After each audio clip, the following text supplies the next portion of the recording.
ഈ പാലക്കാട് നെന്മാറയിൽ നടന്ന ഇരട്ട കൊലപാതകമാണല്ലോ ഇപ്പോഴത്തെ പ്രധാന ചർച്ചാ വിഷയം. ഞാനിങ്ങനെ ആലോചിക്കുകയായിരുന്നു, എത്ര കൊലപാതകങ്ങളാണ് ഇങ്ങനെ ദിവസം നടന്നുകൊണ്ടിരിക്കുന്നത്, അതും അതിക്രൂരമായിട്ടുള്ള കൊലപാതകങ്ങൾ. ചെന്താമര എന്ന് പറയുന്ന ഒരു കൊടും ക്രിമിനൽ ഇവിടെ വെട്ടിക്കൊന്നത് അയൽവാസിയായിട്ടുള്ള സുധാകരനെയും അയാളുടെ അമ്മ ലക്ഷ്മിയെയുമാണ്. ഏകദേശം 5 വർഷം മുമ്പ് ഇതേ സുധാകരന്റെ ഭാര്യയെ വെട്ടിക്കൊന്നതിന് ഏകദേശം 5 വർഷത്തോളം ജയിലിൽ ശിക്ഷ അനുഭവിച്ചുകൊണ്ടിരിക്കുന്ന വ്യക്തിയായിരുന്നു ഈ ചെന്താമര.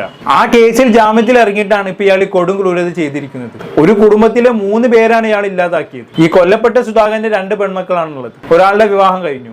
ചെറിയ പെൺകുട്ടി അച്ഛന്റെ കൂടെ ആയിരുന്നു താമസം. ഇപ്പൊ അവർക്ക് ആരും ഇല്ലാതായി. ഏകദേശം 2-3 മാസം മുമ്പാണ് ചെന്താമര ജാമ്യത്തിൽ ഇറങ്ങുന്നത്. ജാമ്യത്തിൽ ഇറങ്ങിയ ശേഷം ഇയാൾ നിരന്തരമായി സുധാകരനെയും കുടുംബത്തെയും ഭീഷണിപ്പെടുത്തുമായിരുന്നു അത്ര. ഇയാളുടെ കയ്യിൽ എപ്പോഴും ഒരു വെട്ടുകത്തി ഉണ്ടാവും. ഈ വെട്ടുകത്തി കാണിച്ചുകൊണ്ടാണ് ഇയാൾ ഭീഷണിപ്പെടുത്താനുള്ള കാരണമാണ് കോമഡി. ഇയാളുടെ ഭാര്യയും മക്കളും പെടുങ്ങി പോയത് നാട്ടുകാർ കാരണമാണത്ര. അവർ ഇയാളുടെ സ്വഭാവം സഹിക്കാൻ കഴിയാതെ രക്ഷപ്പെട്ടു പോയതാണ്. പക്ഷേ ചെന്താമര വിശ്വസിക്കുന്നുണ്ട് നാട്ടുകാരെന്തോ പറഞ്ഞു കൊടുത്തത് കാരണമായിട്ടാണ് അവർ പെണുങ്ങി പോയത് എന്നുള്ളതാണ്. അങ്ങനെ ഇയാൾ ഒരു വടിവാളും കൈ പിടിച്ച് കാണുന്നവരൊക്കെ ഭീഷണിപ്പെടുത്താൻ തുടങ്ങി. അത് കണ്ട് പേടിച്ചിട്ടാണ് ഈ കൊല്ലപ്പെട്ട സുധാകരനും മകളും കൂടെ ചെന്താമരയ്ക്കെതിരെ പോലീസ് സ്റ്റേഷനിൽ കൊണ്ടുപോയി പരാതി കൊടുക്കുന്നത്. ജാമ്യത്തിൽ ഇറങ്ങിയ പ്രതിയാണല്ലോ. ഒരു പ്രതിക്ക് ജാമ്യം കൊടുക്കുമ്പോൾ കോടതി ചില ഉപാധികളൊക്കെ വെക്കും. ആ ഉപാധി ലംഘിച്ചു എന്ന് തെളിഞ്ഞു കഴിഞ്ഞാണെങ്കിൽ ജാമ്യം റദ്ദാക്കപ്പെടും. തിരിച്ച് ജയിലിലേക്ക് തന്നെ പോകേണ്ടി വരും. അങ്ങനെ സുധാകരനും മകളും ചെന്താമരയ്ക്കെതിരെ പരാതി കൊടുത്തു. പോലീസ് അയാളെ സ്റ്റേഷനിലേക്ക് വിളിപ്പിച്ചു. അയാളോട് സംസാരിച്ചു. ഇനി അങ്ങനെയൊന്നും ഉണ്ടാവില്ലെന്ന് പോലീസുകാരോട് ചെന്താമര ഒരു ഉറപ്പും കൊടുത്തു. താൻ തമിഴ്നാട്ടിലെ തിരുപ്പൂരിലേക്ക് പോകാണെന്നും ഇനി തിരിച്ചു വരില്ല എന്നും അയാൾ പോലീസുകാർക്ക് ഉറപ്പ് കൊടുത്തു.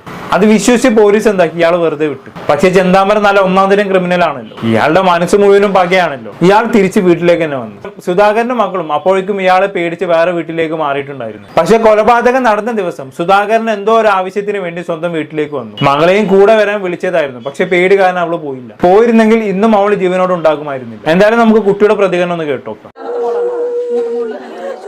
മോള് ഇത് പരാതി കൊടുത്തിട്ടുണ്ടായിരുന്നു. മോള് പരാതിയൊക്കെ ഞാൻ അവിടെ പോലീസ് സ്റ്റേഷനിൽ പോയിട്ട് ഞാനും എന്റെ അച്ഛനും കൂടി പോയി കൊടുത്തതാണ്. പിന്നെ ഇവിടുത്തെ നാട്ടുകാർ പോയി കൊടുത്തതാണ്. എന്നിട്ട് അവരെന്താ ഇങ്ങനെ ചെയ്യണമെന്ന് അറിയില്ല. വിളിച്ചു വരുത്ത അന്വേഷിക്കാൻ പറഞ്ഞിട്ട് പോയി. എനിക്കാണെങ്കിൽ ഇവിടെ വരെ പേടിയായി പറഞ്ഞിട്ടാണ് ഞാൻ അവിടെ തന്നെ ഇരുന്നത്. അയാളെ രാവിലെ വിളിച്ചുകൊണ്ട് പോയി അതേപോലെ തന്നെ തിരിച്ചു കൊണ്ടാക്കണം. അയാൾ എന്റെ അമ്മനെ എങ്ങനെയാണോ ചെയ്ത വീട്ടിന്റെ ഉള്ളിൽ എങ്ങനെയാണോ ഇരുന്നത് അതേപോലെ തന്നെയാണ് ഇപ്പോഴും ഇരിക്കുന്നത്. അതൊന്നും പറഞ്ഞിട്ട് ഈ പോലീസുകാർക്കൊന്നും മനസ്സിലാവാത്തത്. അവിടെയല്ലേ ഞാനും എന്റെ അച്ഛനും കൂടി വന്നത്. 29-ാം തീയതി ഡിസംബർ 29-ാം തീയതി ഞാൻ വന്ന് പരാതി കൊടുത്തതാ. ഭീഷണിപ്പെടുത്തണ എനിക്കും കൂടി പേടിയായി പറഞ്ഞിട്ടാണ് ഞാൻ വരാത്തത്. അതുകൊണ്ടാണ് ഞാൻ ഇന്നലെ എന്റെ അച്ഛൻ ഇവിടെ വന്നതാ. എനിക്ക് പേടിയായി പറഞ്ഞതുകൊണ്ട് മാത്രം ഞാൻ വരാതിരുന്നത്. ഞാനും വന്നതാണെങ്കിൽ ഇപ്പൊ ഇതന്നെയല്ലേ എന്റെ അവസ്ഥ.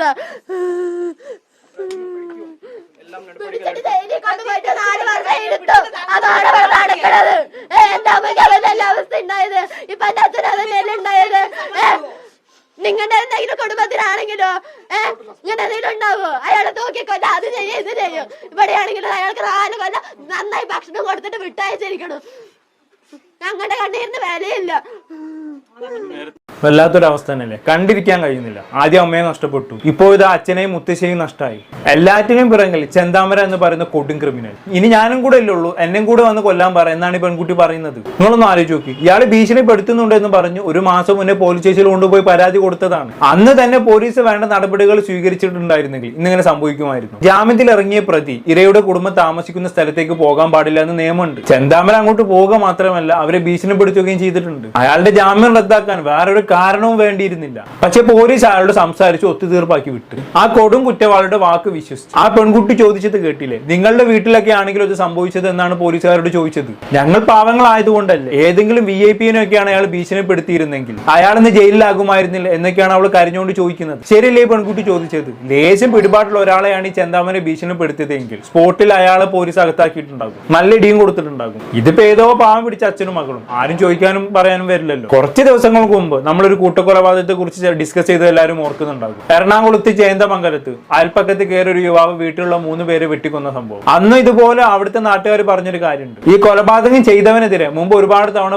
നാട്ടുകാർ പോലീസിൽ പരാതി കൊടുത്തിട്ടുണ്ട്. പക്ഷെ പോലീസ് വേണ്ട നടപടികൾ സ്വീകരിച്ചില്ല. ഒടുവിൽ 3 പേരുടെ മരണം സംഭവിച്ചു. പോലീസിന് അനാസ്ഥ കൊണ്ട് എത്ര ജീവനുകളാണ് നഷ്ടപ്പെടുന്നത് അല്ലെ, എത്ര ജീവിതങ്ങളാണ് തകർക്കപ്പെടുന്നത്. ചേന്ദമംഗലത്തെ പ്രതിക്ക് മാനസിക അസുഖങ്ങൾ ഉണ്ടെന്ന് പറഞ്ഞുകൊണ്ടാണ് അവന്റെ കുടുംബം അവനെ രക്ഷപ്പെടുത്തിയിരുന്നത്. ഇപ്പോഴത്തെ ചെന്താമരക്കും മാനസിക അസുഖങ്ങൾ ഉണ്ടെന്നും പറഞ്ഞുകൊണ്ട് അവനെ രക്ഷപ്പെടുത്താനുള്ള പണികൾ നോക്കിക്കൊണ്ടിരിക്കുകയാണ്. സുധാകരന്റെ മക്കളും അയൽവാസികളും ഇതിനെ കുറിച്ച് സംസാരിക്കുന്നെന്ന് കേട്ടോക്കാം. അമ്മനോട് പറഞ്ഞു കൊടുവാളൊക്കെ കാണിച്ചു കൊടുത്തു, ഞാൻ ഇനിയും ജയിലിലേക്ക് പോകും, ഞാൻ കൊല്ലും എന്നാ എന്നെ അവർ പറയണത്, ആ ചെറുക്കൻ പറയണത്. എൻ്റെ മോനെ കഴിഞ്ഞ മുറി ഇവളുടെ അമ്മ മരിച്ചപ്പോൾ സാക്ഷി പറഞ്ഞ എൻ്റെ മോനാണ്, മൃദുലാണ് പേര്.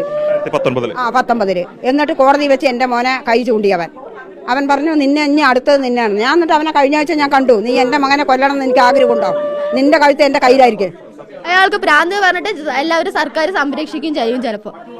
അങ്ങനെ ഭ്രാന്തി പറഞ്ഞാൽ കോടതി വെറുതെ വിട്ടയക്കും. ഒരു ഭ്രാന്തുമില്ല. കൊടുവാള് മേടിക്കാനും കൊല ചെയ്യാനും ഭ്രാന്തില്ലല്ലോ. അങ്ങനെ ഭ്രാന്തില്ലല്ലോ അവന്.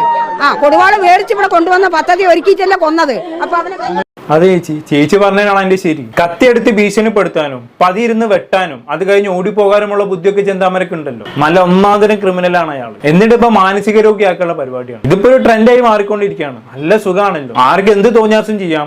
മാനസിക രോഗിയാണെന്നുള്ള സർട്ടിഫിക്കറ്റ് മാത്രം മതി. ഈ വധശിക്ഷയെ സപ്പോർട്ട് ചെയ്യുന്ന ഒരാളല്ല ഞാൻ. പക്ഷെ ചില കേസുകൾ കാണുന്ന സമയത്ത് ഇവരല്ലെങ്കിൽ ഇവളെ തൂക്കിക്കൊല്ലുന്നത് തന്നെയാണ് നല്ലതെന്ന് തോന്നി പോകാറുണ്ട്. ഈ ചെന്താമരനൊക്കെ ആ വിഭാഗത്തിൽ പെടുന്നവരാണ്.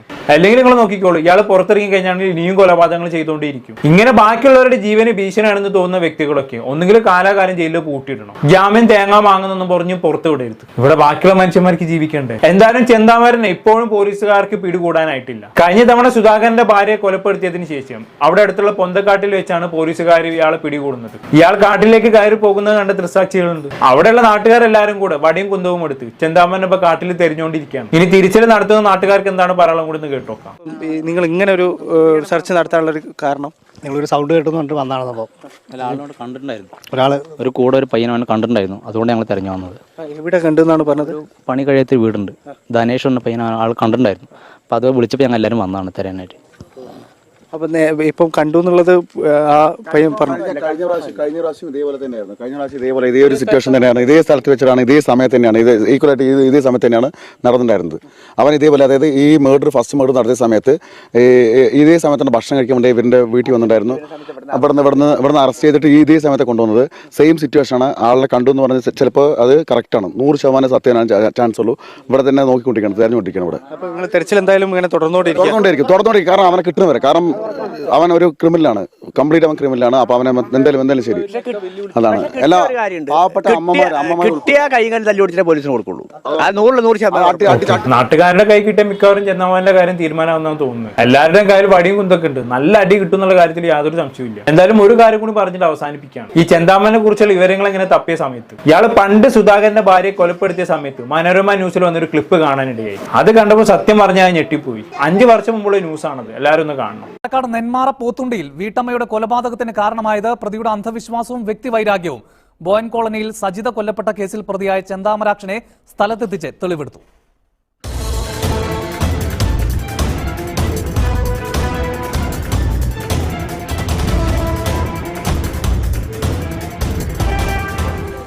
ബോയൻ കോളനിയിൽ കൊല്ലപ്പെട്ട സജിതയുടെ വീടിന് സമീപം താമസിക്കുന്ന ചെന്താമരാക്ഷനാണ് പ്രതി.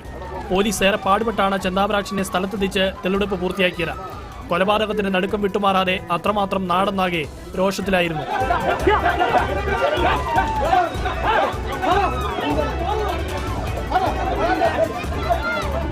കഴിഞ്ഞ ശനിയാഴ്ച ഉച്ചയോടെയാണ് സജിതയെ വീടിനുള്ളിൽ വെച്ച് ചെന്താമരാക്ഷൻ വെട്ടിക്കൊലപ്പെടുത്തിയത്. ഭാര്യയുമായി പിണങ്ങിക്കഴിയുന്ന ചെന്താമരാക്ഷൻ വീടിന് സമീപത്തുള്ളവരുമായി ഏറെ നാളായി അടുപ്പമില്ല. അന്ധവിശ്വാസവും വ്യക്തിവൈരാഗ്യവും കൊലപാതകത്തിന് കാരണമായി. 4 പേരെ കൊല്ലുമെന്ന് ചെന്താമരാക്ഷൻ നേരത്തെ ഭീഷണിപ്പെടുത്തിയിരുന്നതായി നാട്ടുകാർ പറയുന്നു. അദ്ദേഹം പറയുന്നത് എനിക്ക് പണ്ട് ഞാൻ ചെയ്തിട്ടുള്ള പല വിദ്യകളും ഇപ്പോൾ പ്രയോഗിക്കുന്നുവെന്നാണ്. അപ്പോൾ ഇത് ഈ നാട്ടിൽ മുഴുവൻ ഭയഭീതിയുള്ളതാണ്. ഇപ്പോൾ എൻ്റെ അടുത്ത് നിൽക്കുന്ന സ്ത്രീകൾ പറഞ്ഞത് എങ്ങനെയെങ്കിലും ഈ ക്രൂരന് പുറത്തിറങ്ങിയാൽ പിന്നെ ഞങ്ങൾക്ക് ആർക്കും ഇവിടെ ജീവിക്കാൻ കഴിയില്ല എന്നുള്ള രൂപത്തിലാണ്. കാരണം ഇതിനു മുമ്പ് പല പ്രാവശ്യം പറഞ്ഞിട്ടുണ്ട്, ഞാൻ 4 പേരെ കൊല്ലും, 5 പേരെ കൊല്ലും എന്ന് പറഞ്ഞു. കൊല്ലപ്പെട്ട സജിതയുടെ ഭർത്താവ് തിരുപ്പൂരിൽ ലോറി ഡ്രൈവറാണ്. 2 പെൺമക്കളാണ് ഇവർക്കുള്ളത്. വീട്ടിൽ ആരുമില്ലാതിരുന്നപ്പോഴായിരുന്നു കൊലപാതകം.